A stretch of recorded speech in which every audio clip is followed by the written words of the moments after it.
જય શ્રી કૃષ્ણ.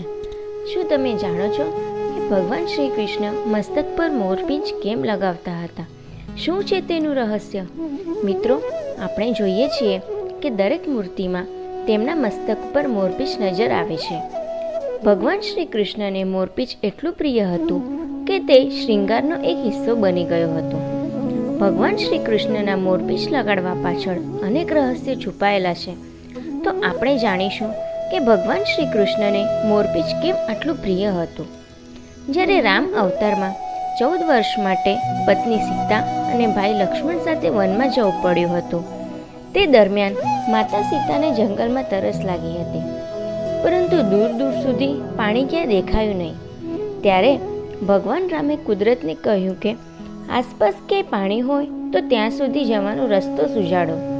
ત્યારે એક મોર રામજી પાસે આવે છે અને કહે છે, નજીકમાં જ પાણીનો ભંડાર છે, મને તમારો માર્ગદર્શક બનવાની તક આપો, કારણ કે તમે માર્ગ ભૂલી જશો.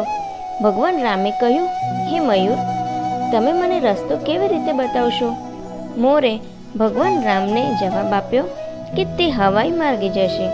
જ્યારે ભગવાન રામ તેની પાછળ ચાલીને આવશે, હું એક પછી એક મારી પાંખો નીચે વેરતો જઈશ અને તમે જળાશય સુધી પહોંચી જશો.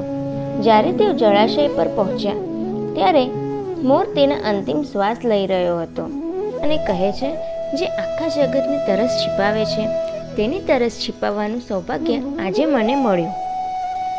ભગવાન રામે તેને કહ્યું, તમે તારી પાંખો ફાડી નાખી અને મારા માટે તારા જીવનનું બલિદાન આપ્યું. હું તમારો ઋણી છું. ત્યારબાદ પછીના જન્મમાં ભગવાને કૃષ્ણ અવતારમાં મોરપીંછ માથા પર ધારણ કરી મોરનું ઋણ ઉતાર્યું. મિત્રો, જો ભગવાનને ઋણ ઉતારવા બીજો જન્મ લેવો પડતો હોય તો આપણે કેટલાય જન્મ સુધી કોઈના ઋણી હશું અને ક્યારે કોના ઋણ પૂરા કરીશું તેની કંઈ ખબર નથી.